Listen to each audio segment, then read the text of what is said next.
नमस्कार, BSTV देख रहे हैं आप। मैं हूं आपके साथ सोनू सेन। बहुत स्वागत है आपका हमारी खास पेशकश में। तो छत्तीसगढ़ की सियासत से एक तस्वीर सामने आई है। इस तस्वीर के सामने आने के बाद एक नई सियासी जंग छिड़ चुकी है। आज इसी की हम बात करेंगे हमारी इस खास पेशकश में। छत्तीसगढ़ में सब कुछ अगर ठीक ठाक रहा तो साल 2028 के अंत में विधानसभा का चुनाव होना है, लेकिन सूबे की मौजूदा सियासत के एक रंग जिस तरह से अलग अलग तस्वीरों में सामने आ रहे हैं, उसी को लेकर अब चर्चाएं तेज हो गई है। ताजा मामला है पूर्व सीएम भूपेश बघेल और PCC चीफ दीपक बैज का एक वीडियो सामने आया। इस वीडियो में दोनों नेता एक ही गाड़ी में सवार होते नजर आए। उसके बाद भाजपा ने इस मुद्दे को लपक लिया। अब भाजपा इस पर तंज कस रही है, कह रही कि ये दिखावे की राजनीति है, एकजुटता है, जल्द सब कुछ सामने आ जाएगा। कांग्रेस सिर्फ दिखावे के लिए इस तरह की तस्वीर जारी कर रही है। कांग्रेस अपनी एकजुटता से भाजपा में भय बता रही है। तो कुल मिलाकर बीजेपी के अपने तर्क है, कांग्रेस की एकजुटता की अपनी तस्वीर है। आज इसी पर हम खास चर्चा करेंगे। खास मेहमानों का पैनल भी हमारे साथ जुड़ेगा। उससे पहले इस तस्वीर को देखिए, समझिए, इस रिपोर्ट को आप गंभीरता से देखिए।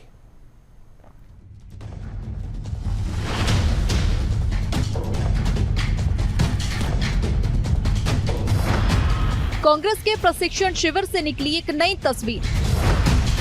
भूपेश बघेल और दीपक बैज हुए एक गाड़ी में सवार। भूपेश बघेल ने थामा स्टीयरिंग, दीपक बैज बैठे लीडिंग सीट पर। कांग्रेस के वीडियो पर भाजपा के वरिष्ठ नेता रामविचार नेताम का तंज। दोनों की चोटी बांध के जबरन दौड़ाया जा रहा, एक जल्द भागेगा। कांग्रेस में खाने के दांत और दिखाने के दांत अलग अलग। दीपक बैज बोले, मंत्रिमंडल की आपात बैठक में क्या हुआ सबको पता है। कांग्रेस बोली, भाजपा में WWE फाइट होना बस बाकी। इस तस्वीर को ध्यान से देखिए। जी हां, आपने बिल्कुल सही देखा। छत्तीसगढ़ कांग्रेस की एकजुटता पर लगातार उठ रहे सवालों के बीच यह वीडियो बहुत कुछ कहता है। वीडियो में पूर्व सीएम भूपेश बघेल सारथी तो PCC chief Deepak Baij leading seat पर बैठे हुए नजर आ रहे हैं। अब जब सियासी गलियारों में इन दोनों नेताओं के बीच खींचतान की दर्जनों बार चर्चा हो चुकी हो, तो फिर ऐसी तस्वीर पर चर्चा भला क्यों न हो। और हुआ भी कुछ ऐसा ही। आज तक प्रतिद्वंदी माने जाने वाले दोनों नेता के एक साथ गाड़ी में जाते और सभा को संबोधित करने पर भाजपा के वरिष्ठ नेता और मंत्री रामविचार नेताम ने तीखा तंज कसते हुए कहा कि हाथी के दांत दिखाने की कुछ और, खाने की कुछ और होते हैं। इनकी चोटी बांधकर दौड़ाया जा रहा, कोई ना कोई जरूर छलांग मारेगा। अरे भाई, हाथी के दांत दिखाने के और खाने के और किसी तरह से आपस में उनका चोटी को बांध के दौड़ाया जा रहा है। चोटी को बांध रहे हैं, दौड़े तो दिखे कि एक साथ दौड़ रहे हैं, लेकिन कहाँ होगा, किसी का आगे छलांग मारेगा, किसी का किधर अपना डग मारेगा। कांग्रेस में 10 दिवसीय प्रशिक्षण सत्र और भूपेश बघेल दीपक बैज की एक साथ तस्वीर कांग्रेस नेता कार्यकर्ताओं को जरूर संभल और बल दे रही होगी, लेकिन इस तस्वीर पर अगर बीजेपी हमलावर होगी तो फिर कांग्रेस का पलटवार होना भी जरूरी ही है। मामले पर पलटवार करते हुए PCC चीफ दीपक बैज ने कहा कि कांग्रेस के नेताओं के एक साथ बैठने भर से भाजपा के पेट में दर्द हुआ। आखिरकार भाजपा को इतना डर क्यों लग रहा है। साथ ही यह भी कहा कि मंत्रिमंडल की आपात बैठक में क्या हुआ यह किसी से छुपा नहीं है। अब तो भाजपा में केवल WWE होना ही बाकी है। देखिए, ट्रेनिंग कैंप में जब राहुल गांधी जी आए तो प्रदेश के पूरे नेता साथ में थे। तो अगर पूरे कांग्रेसी एक साथ, कांग्रेस के नेता एक साथ बैठ रहे हैं, पार्टी को मजबूत कर रहे हैं, तो भारतीय जनता पार्टी इतना डर क्यों रही है। अब मंत्रिमंडल में उस दिन क्या हुआ आपातकालीन बैठक में, वो तो सबको पता है। अब वहां तो WWE होना ही बाकी था, वहां तो वो तो सबको पता है। लेकिन भारतीय जनता पार्टी इतना घबरा क्यों रही है। छत्तीसगढ़ में विधानसभा चुनाव को भले ही 2.5 साल का वक्त बचा हो, लेकिन जिस हिसाब से सियासत हो रही है उसे देखकर लगता है कि दोनों ही दल अभी से आक्रामक राजनीति पर उतर आए हैं। बहरहाल इस आक्रामक राजनीति की आक्रामकता कितनी बरकरार रहती है और जनता के मन में यह मुद्दा कितना असर करेगी, यह आने वाला वक्त ही तय करेगा। BSTV के लिए रायपुर से करिश्मा सोनी की रिपोर्ट। तो पूरी रिपोर्ट को आपने देखा समझा। खास मेहमानों का पैनल हमारे साथ जुड़ चुका है। मणि वैष्णव हमारे साथ जुड़ चुके हैं, प्रवक्ता हैं कांग्रेस के। डॉक्टर किरण बघेल हमारे साथ जुड़ चुकी हैं, बीजेपी प्रवक्ता हैं। आप दोनों का बहुत स्वागत BSTV पर। मणि बघेल जी, सबसे पहले आपके पास मैं आता हूं। स्टीयरिंग एक है, गाड़ी एक है, नेता दो हैं। क्या है ये पॉलिटिकल स्टंट?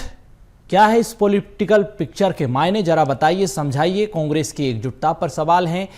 क्या ये दिखावे की राजनीति है? एकजुटता के लिए इस तरह के वीडियो फोटो जारी किए जा रहे हैं। बीजेपी तंज कस रही है।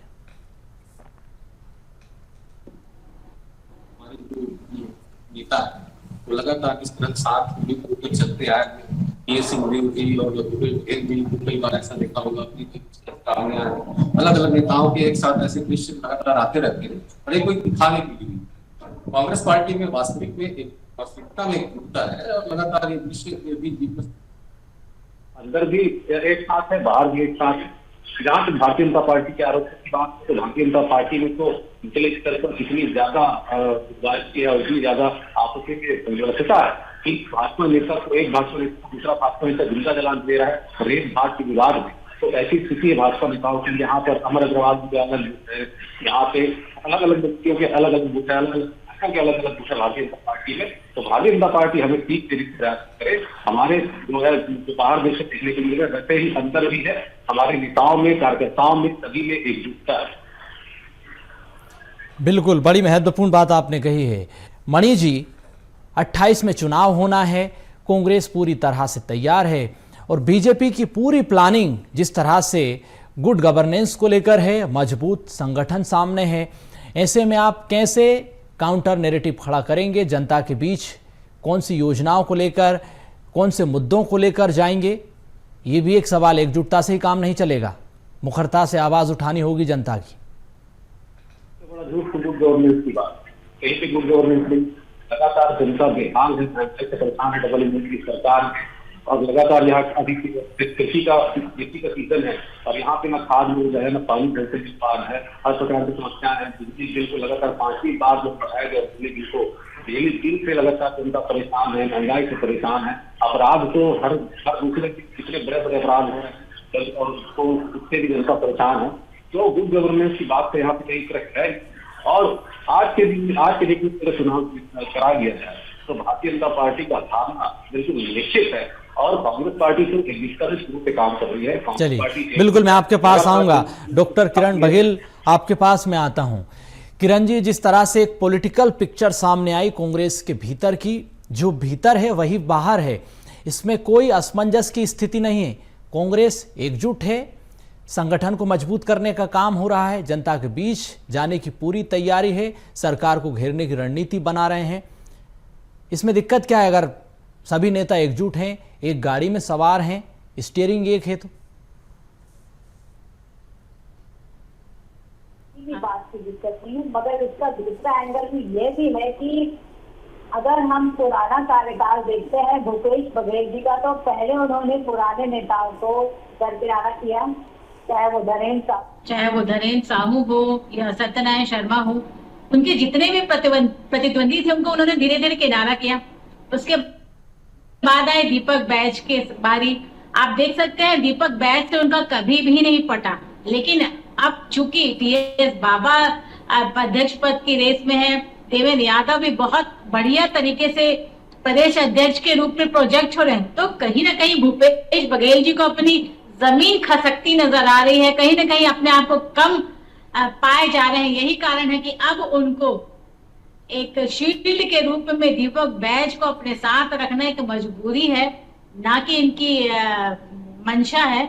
मुझे लगता है कहीं ना कहीं ये मजबूरी के तहत कि कहीं ना टीएस बाबा उनसे बड़े नेता न बन जाए या देवेंद्र यादव उनसे बड़े नेता न बन जाए, उनको लगा कि कहीं दीपक बैज को वो अपने छवि के सामने छोटा प्रूव कर सकते हैं, या कहीं ना कहीं वो छोटे, उनकी जो छवि थी भूपेश बघेल की अगर हम कंपेयर करते हैं तो वो कम आके जाते हैं, तो उनको बहुत सेफर साइड लगा बनिस्पत टीएस बाबा या देवेंद्र यादव जी को। तो मुझे लगता है ये दीपक बैज को महज एक यूज कर रहे हैं, इस्तेमाल कर रहे हैं अपने साथ ले जाने का। कहीं ना कहीं वो टीएस बाबा और देवेंद्र यादव के खिलाफ साजिश करने का प्रयास कर रहे हैं। यही कारण है कि भूपेश बघेल को मजबूरीवश दीपक बैज जी को अपने साथ ले जाना पड़ रहा है। और आप जानते हैं कि किस प्रकार कांग्रेस अंदर से बिखरा हुआ है, टूटा हुआ है। ये तो जग जाहिर है, ये कोई दिखावा नहीं, ना ही मजबूरी है इनकी, और ना ये प्रयास कर रहे हैं दिखाने का कि इनका संगठन एकजुट है। लोग जानते हैं कि इनका संगठन में किस प्रकार सिर फटबल होता है, किस प्रकार अंदर से बिखरी हुई कांग्रेस।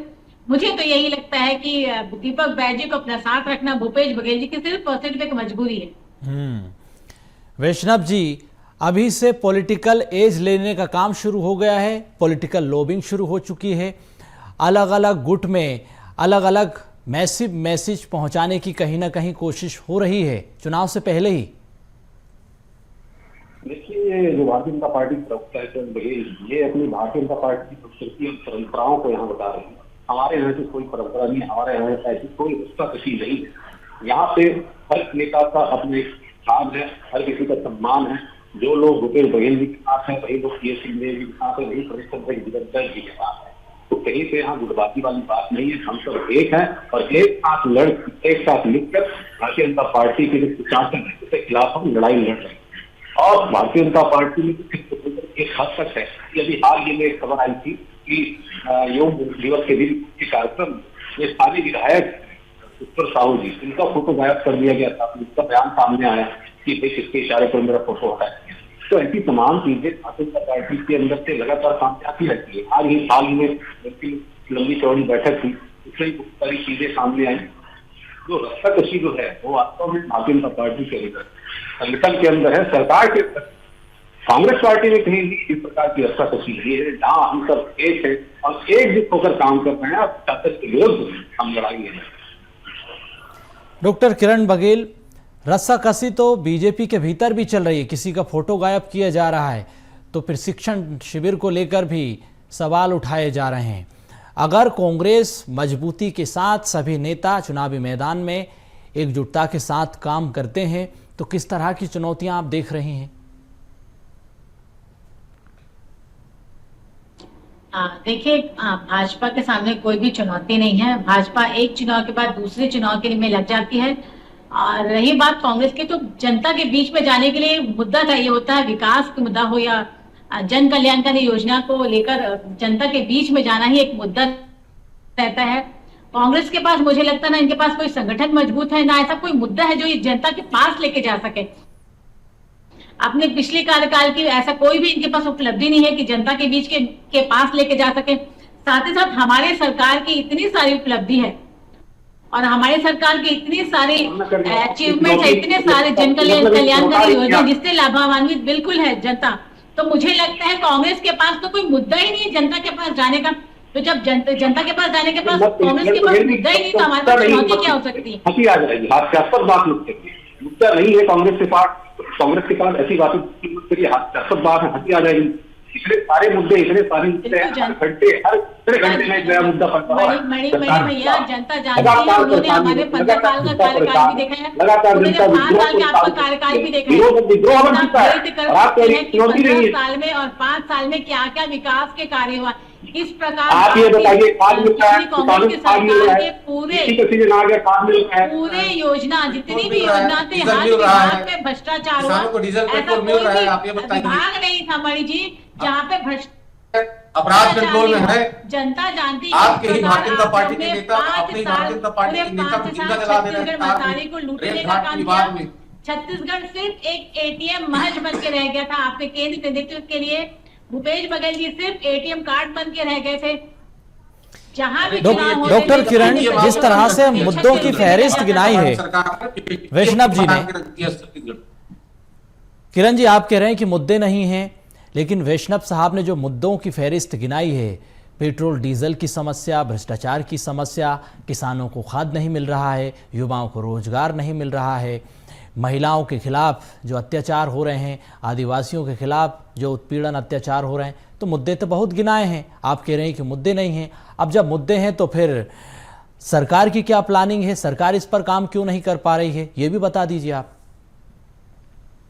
ये कुछ चुनौती नहीं, बात हमारे लिए कुछ चुनौती नहीं है। मुद्दे का आरोप लगा रहे हैं, बिल्कुल सच्चाई ही नहीं है, बिल्कुल सच्चाई नहीं है।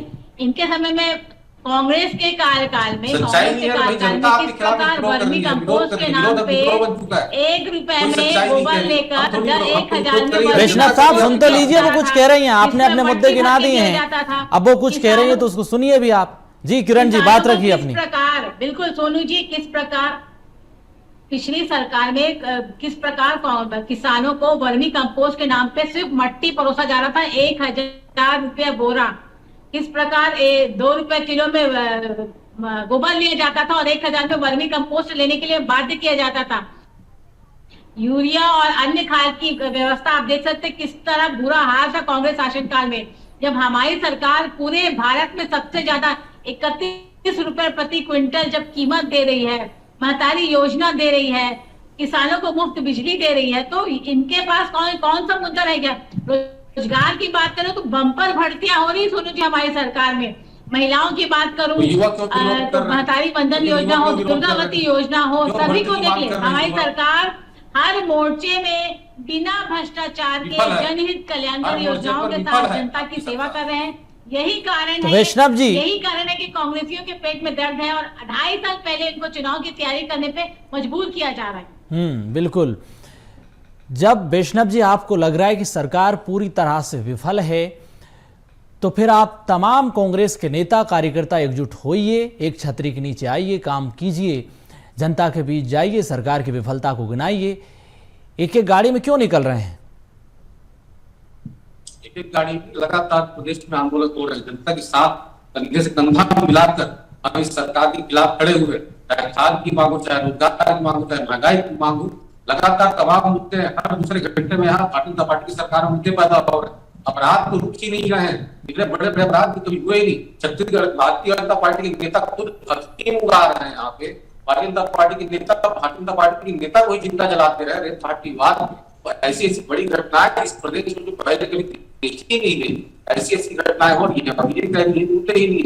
तो अब लगातार देखिए जितने भी हमारे नेता है कांग्रेस पार्टी के, चाहे सिंहदेव जी हो,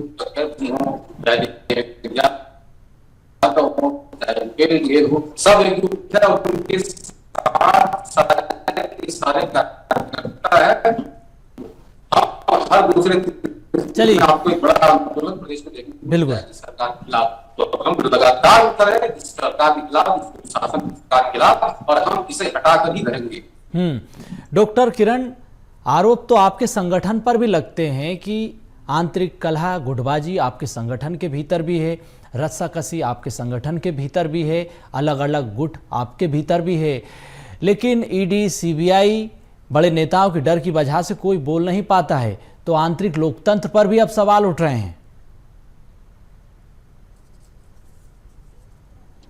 देखिए, एक भी ऐसा किस्सा बताते हैं मणि भास्कर जी जहाँ पे हमारे गुटबाजी की बात नजर आई। आला कमान वाले शब्द अगर कहीं इस्तेमाल किया जाता है तो कांग्रेस के संगठन में किया जाता है। हमारे पार्टी में संगठन और कलेक्टिव डिसीजन जो बोलते हैं सामूहिक निर्णय लिए जाते हैं। इनके समय में आला कमान आज भी बैठकें होती हैं तो राहुल गांधी जी के निजी निवास में होती है। कांग्रेस की बड़ी बैठक होती है तो राहुल गांधी के निजी निवास में होती है। राहुल गांधी जी 4 घंटे के लिए छत्तीसगढ़ में आए और उसमें से 2 घंटे तो मैगी पॉइंट में ही बैठे रहे। तो किस प्रकार इनका संगठन चल रहा है और किस प्रकार जो सिर फिटोवर रहा, 2-2 से 3-3 प्रभारी इनको बदलना पड़ा था पिछले कार्यकाल में। तो संगठन के बारे में ये हमको क्या बताएंगे। बहरहाल कांग्रेस के पास ना तो कोई नेता है, ना नीति है, ना कोई मुद्दा है। मुझे लगता है यही फायदा भाजपा को मिलने वाला है और आने वाले 2.5 साल में तो हमने लगातार जो मोदी की गारंटी के तहत वादे किए थे जनता से, वो हमने पूरे किए हैं और बाकी 2.5 साल जनता के हित में और भी बड़े और अच्छे फैसले लेने वाले हैं। उनका विकास, छत्तीसगढ़ का जो विकास 5 साल में रुक गया था, वो वापस होने वाला है। मुझे लगता है यही कारण है कि कांग्रेसियों के पेट में भी दर्द हो रहा है उनको संगठन भी मजबूत करना पड़ा है और मुद्दा विहीन कांग्रेस को नए नए कोई ना कोई आरोप लगाने का, आरोप गढ़ने का मुझे लगता है ये इनकी मजबूरी। बिल्कुल। वैष्णव साहब, एक सवाल का जवाब आप दीजिए कि कांग्रेस के भीतर जो इंटरनल डेमोक्रेसी है, अगर है तो फिर तमाम बैठकें राहुल गांधी के बंगले पर क्यों होती है? बीजेपी के भीतर कलेक्टिव डिसीजन लिए जाते हैं, लेकिन कांग्रेस में सब कुछ इतना सेलेक्टिव क्यों? इसने कहा भाई कि राहुल गांधी के बंगले के भीतर की बैठकें ली जाती है, एआईसीसी मुख्यालय में बैठकें ली जाती है, अभी भी परीक्षण से छत्तीसगढ़ में वहां भी बैठकें ली, लगातार अलग अलग कई जगहों प्रदेश बैठकें ली गई लगातार। किसने कह दिया? ये अफवाह पार्टी के लोग बुला रहे हैं। अच्छा, दूसरी बात, आपने एक बहुत बढ़िया सवाल पूछा था कि भारतीय जनता पार्टी के नेता ईडीआईटी सीबीआई के कारण सरकार के खिलाफ आवाज नहीं उठा पाते, बात को किरण बघेल ने दिया। जवाब में बहुत बढ़िया जवाब, अजय चंद्राकर जी बहुत वरिष्ठ विधायक है, बहुत वरिष्ठ नेता भारतीय जनता पार्टी के, विधानसभा में वो लगातार भारतीय जनता पार्टी की अपनी ही सरकार के खिलाफ लगातार मुकर हो रहे थे। इसका नतीजा क्या हुआ? उसके ही भाई के घर ईडी पहुंच गए, ईडी उनके घर पहुंच के छापा मार। ये स्थिति है भारतीय जनता पार्टी की, यहाँ जो है अपनी सरकार के खिलाफ भी आप तो ये तो स्थिति है। कारण पार्टी के लोग अपनी सरकार के खिलाफ बुरी तरह चल रही है सरकार, बड़ा सुशासन हो सरकार के भीतर, चाहे जनता कितनी भी त्रस्त हो, भारतीय जनता पार्टी के नेता अपनी सरकार के खिलाफ आवाज नहीं उठा सकते, क्योंकि विपक्ष भारतीय जनता पार्टी के नेताओं की भीतर ही आपको पड़ सकता है। ये मैसेज सरकार ने साफ तौर पर दिया, जिस प्रकार से भाई क्या छापा पड़ा, इसका जवाब किरण बघेल की बातों को मार दिया उन्होंने। और जहां तक बात है, हमारे जो कांग्रेस पार्टी है उसके आंतरिक लोकतंत्र बहुत मजबूत है। हर छोटे छोटे कार्यकर्ता को सवाल उठाने का हक है, वो अपनी दिशा से पूछ सकता है कि भाई ऐसा क्यों और ऐसा क्यों, सलाह दे सकता है, वो सारी चीजें हो सकती है। लेकिन भारतीय जनता पार्टी में ऐसा नहीं। भारतीय जनता पार्टी में एक ऐसा आरएसएस पार्टी को चलाता है, तो भाई पटेल जी एक बार तेल लगा दिया था, चलिए आपके वैष्णव जी, आपके सवाल का जवाब मैं लेता हूं। डॉक्टर किरण, बीजेपी के भीतर जो आवाज उठाएगा ईडी सीबीआई के जरिए दबाया जाएगा क्या? ग्रेट एग्जाम्पल सेट किया है वैष्णव जी ने। देखिए, कम से कम हमारे यहाँ पार्टी में अपनी आवाज तो उठाई जा रही है। इनके पार्टी की बात करूं तो बेचारे चरणदास महंत जी को सार्वजनिक स्थल पे कहना पड़ा था कि मैं राज्यसभा जाना चाहता हूं। उनकी इतनी भी हिम्मत नहीं हो पाई कि अपने मुख्यमंत्री, तत्कालीन मुख्यमंत्री भूपेश बघेल को जाके कह पाए कि मुख्यमंत्री जी मुझे राज्यसभा जाना है। इनके ही नेता बृहस्पति सिंह जी ने सार्वजनिक रूप से ये आरोप लगाया था कि टीएस बाबा मुझे मारना चाहते हैं, जान से मारना चाहते हैं।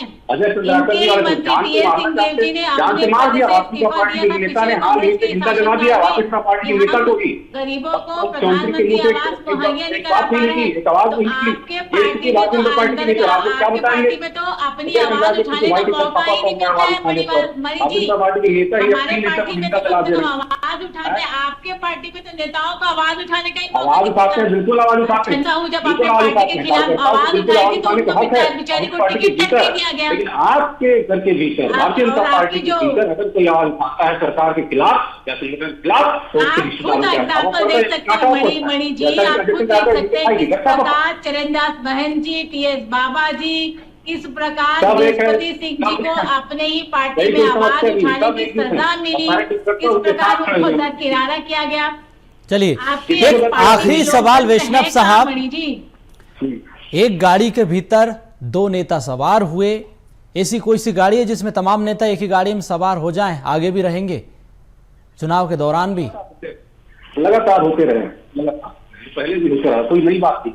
पार्टी के भीतर लगातार सारे नेता आगे एक गाड़ी में सवार होते रहे हैं, चाहे वो रूपी गाड़ी हो, चाहे वो व्हीकल रूपी गाड़ी हो, कार रूपी गाड़ी हो। हमारे सारे नेता एक साथ और एक ही गाड़ी पर सवार है, सब एक साथ है और सारे का जिनके साथ पूरी मजबूती से व्यवस्था से एकजुट खड़े हुए हैं और सरकार के खिलाफ और जनता के हित में लगातार आवाज उठाने के लिए तैयार है। हाँ, डॉक्टर किरण बघेल 10 सेकंड में जवाब दीजिएगा, एकजुटता से बीजेपी को हराएगी कांग्रेस? देखिए, पहले एक गाड़ी में जय वीरू की सवारी चलती थी, टीएस बाबा और भूपेश बघेल जी की। 5 साल के बाद वो जोड़ी टूट गई, वो सवारी भी छूट गई। आप देखते हैं भूपेश बघेल जी दूसरी सवारी और दूसरी जोड़ी बना रहे हैं दीपक बैज जी के साथ। कितने सफल होंगे, कितना जनता उनको स्वीकार करेगी, तो देखने का विषय है। मुझे लगता है जनता विकास की बात को मानती है, जनता विकास और विश्वास की बात मानती है। हमारी जो सरकार की सुशासन की सरकार है उनके पक्ष में फैसला लेगी। यही मुझे लगता है वेट एंड वॉच करने वाली स्थिति। बिल्कुल, वेट एंड वॉच में आप हैं। बहुत शुक्रिया, आप दोनों मेहमान चर्चा में शामिल हुए। तो कुल मिलाकर छत्तीसगढ़ की सियासत से जो पॉलिटिकल पिक्चर सामने आई है, धीरे धीरे तस्वीर साफ हो रही है। अब क्या ये पॉलिटिकल एज लेने की कोशिश है, पॉलिटिकल लॉबिंग है, या फिर ये पॉलिटिकल स्टंट है? क्योंकि गाड़ी एक है, स्टीयरिंग एक है, नेता दो एक गाड़ी में सवार हुए हैं। आगे भी क्या ये एकजुट रहेंगे, ये भी देखने वाली बात होगी। चर्चा में इतना ही। नमस्कार।